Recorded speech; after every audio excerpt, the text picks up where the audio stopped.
പരിവ്യാപ്തം ത്രൈലോക്യം സച്ചരാചരം തത്പദം ദർശിതം യേന തസ്മൈ ശ്രീ ഗുരവേ നമഃ. ഗുരുചരണങ്ങളിൽ പ്രണാമം. ഗുരുഭക്തരായ എല്ലാ കുടുംബാംഗങ്ങൾക്കും എൻ്റെ നമസ്കാരം. ശ്രീനാരായണ ഗുരുദേവൻ തൻ്റെ തൃക്കരങ്ങളാൽ പ്രതിഷ്ഠ ചെയ്ത ക്ഷേത്രങ്ങളിൽ കോഴിക്കോട് ശ്രീകണ്ഠേശ്വര ക്ഷേത്രത്തെ പറ്റിയാണ് ഞാൻ ഇന്നിവിടെ പ്രതിപാദിക്കുന്നത്. കോഴിക്കോട് ജില്ലയിലാണ് മല്ലീശ്വര ക്ഷേത്രം എന്ന് അറിയപ്പെട്ടിരുന്ന ശ്രീകണ്ഠേശ്വര ക്ഷേത്രം സ്ഥിതി ചെയ്യുന്നത്. കോഴിക്കോട് തീയരുടെ വകയായി ഒരു ക്ഷേത്രം ഉണ്ടാകണമെന്ന് ആഗ്രഹം ശ്രീനാരായണ ഗുരുദേവന്റെ കൃപാകടാക്ഷ നിമിത്തം പൂർവാധികം ശക്തി പ്രാപിച്ചു. കൊല്ലവർഷം 1082 മേടമാസം 30 ബാലാ പരമേശ്വരി ഭജനകോവിലിൽ ഒരു യോഗം ചേരുകയും സജ്ജനങ്ങളെല്ലാം ക്ഷേത്രം വേണമെന്ന ആവശ്യം അംഗീകരിക്കുകയും ചെയ്തു. ഈ ആവശ്യം ഉന്നയിച്ച് സ്വജാതി തലവനായ മരാര കല്ലിങ്കൽ രാരിച്ചൻ മൂപ്പർ അവർകളെ സമീപിക്കുകയും ചെയ്തു. ഈ അപേക്ഷ സ്വീകരിച്ച മൂപ്പനവർകൾ കൊല്ലവർഷം 1083 ധനുമാസം 7 ഒരു യോഗം ചേരുകയും പ്രസ്തുത യോഗത്തിൽ കുമാരനാശാൻ നടത്തിയ ആത്മീയ പ്രസംഗത്തിൽ ആകൃഷ്ടരായി ജനങ്ങളെല്ലാം ക്ഷേത്രത്തിനു വേണ്ടി ഉറച്ചു നിന്നു.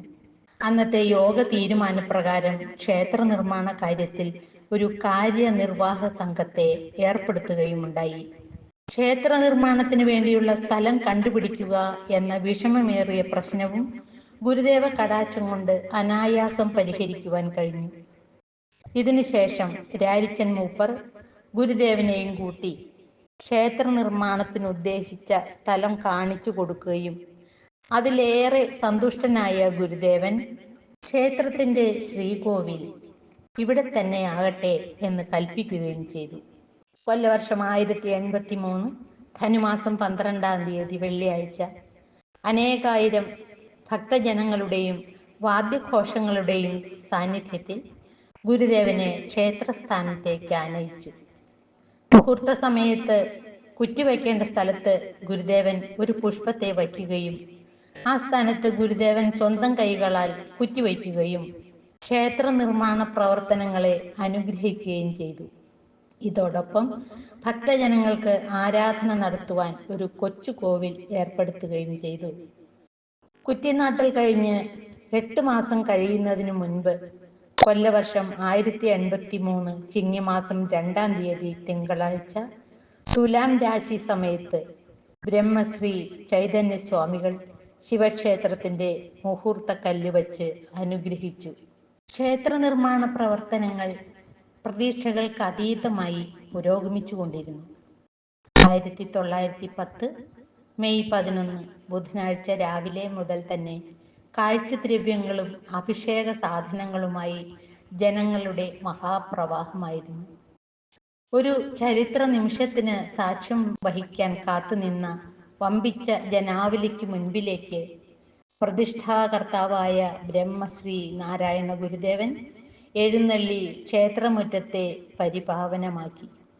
പ്രതിഷ്ഠാ സമയത്തിന് അല്പം മുൻപ് തൃപ്പാദങ്ങൾ വിശ്രമിച്ചിരുന്ന സ്ഥലത്ത് സ്വീകരിക്കാനെത്തിയ ശ്രീ മൂപ്പനും ഭാരവാഹികൾക്കും ഗുരുദേവനെ അവിടെ എങ്ങും കാണുവാൻ സാധിച്ചില്ല. പ്രതിഷ്ഠാ സമയം അടുക്കുംതോറും എല്ലാവർക്കും പരിഭ്രമമേറി വന്നു. പിന്നീട് അവിടെ നടന്നത് സ്വന്തം കണ്ണുകളെ വിശ്വസിക്കാനാകാത്ത ഭക്തരുടെ ഭക്തി നിർഭരമായ മുഹൂർത്തമായിരുന്നു.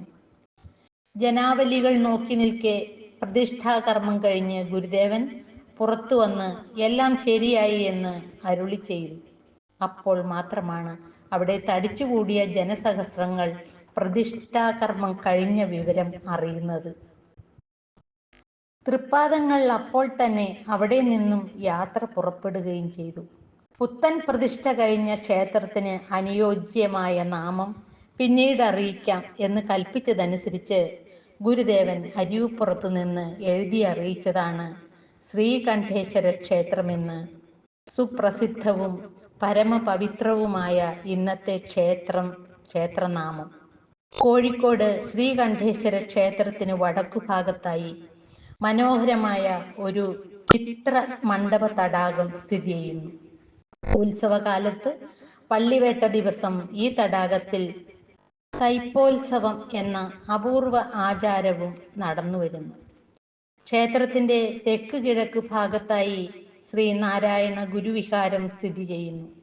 1967 ഡിസംബർ 3 ശിവഗിരി മഠാധിപതി ബ്രഹ്മശ്രീ ശങ്കരാനന്ദ സ്വാമികളാണ് ഗുരുദേവ വിഗ്രഹത്തിന്റെ പ്രതിഷ്ഠാകർമ്മം നിർവഹിച്ചത്. ക്ഷേത്രത്തിന്റെ തെക്കുഭാഗത്ത് കാണുന്ന ആൽത്തറമേലാണ് ശിവരാത്രി നാളുകളിൽ പള്ളിവേട്ട നടത്തി വരുന്നത്. ശ്രീനാരായണ ശതവാർഷിക മന്ദിരഹാളിന് പുറമെ വിവാഹ ആവശ്യത്തിനും മറ്റും ഉപകരിക്കുന്ന ചൈതന്യ ഹാൾ ഇവിടുത്തെ പുരോഗതിയുടെ പാരമ്പര്യം വിളിച്ചറിയിക്കുന്നു. 1968 മെയ് 2 ശിവഗിരി മഠാധിപതി ബ്രഹ്മശ്രീ ശങ്കരാനന്ദ സ്വാമികൾ ദേവീ വിഗ്രഹം ഇവിടെ പ്രതിഷ്ഠിച്ചു. കൂടാതെ അയ്യപ്പക്ഷേത്രം, ഗജമണ്ഡപം, ഗണപതി ക്ഷേത്രം, ദീപസ്തംഭം, പ്രസംഗ മണ്ഡപം എന്നിവയും ശ്രീകണ്ഠേശ്വര ക്ഷേത്രത്തിന്റെ ചൈതന്യം വർദ്ധിപ്പിക്കുന്നതാണ്. 1960 മാർച്ച് 20 അന്നത്തെ കേരള ഡെപ്യൂട്ടി മുഖ്യമന്ത്രിയായിരുന്ന ആർ ശങ്കറിന്റെ അധ്യക്ഷതയിൽ ചേർന്ന മഹായോഗത്തിൽ വച്ച് അന്നത്തെ കേരള ഹൈക്കോടതി chief justice Shri K Sankaran Sreenarayana ശതവാർഷിക സ്മാരക മന്ദിരം ഉദ്ഘാടനം ചെയ്തു. ക്ഷേത്രത്തിന് മനോഹരമായതും ആചാര്യ അനുഷ്ഠാന യോഗ്യവുമായ ഒരു ചുറ്റമ്പലം, വർക്കിംഗ് വിമൻസ് ഹോസ്റ്റൽ, തയ്യൽ പരിശീലന കേന്ദ്രം, നിർധന വിദ്യാർത്ഥികൾക്കുള്ള സ്കോളർഷിപ്പ് പദ്ധതി, ബലിക്കല്ല് എന്നിവ ക്ഷേത്ര പുരോഗതിയുടെ നാഴികക്കല്ലുകളായി ഇന്നും നമ്മുടെ കാഴ്ചകളിൽ നിറയുന്നു. മഹാശിവരാത്രി നാളിൽ കൊടിയേറി 7 ദിവസം നീണ്ടു നിൽക്കുന്ന ഉത്സവാഘോഷങ്ങളാണ് ശ്രീകണ്ഠേശ്വര ക്ഷേത്രത്തിലെ ഉത്സവ നാളുകൾ. എല്ലാ ഗുരുഭക്തർക്കും ഗുരുദേവന്റെ അനുഗ്രഹ കടാക്ഷം ഉണ്ടാകട്ടെ എന്ന് പ്രാർത്ഥിച്ചുകൊണ്ട് ഞാനിവിടെ നിർത്തുന്നു.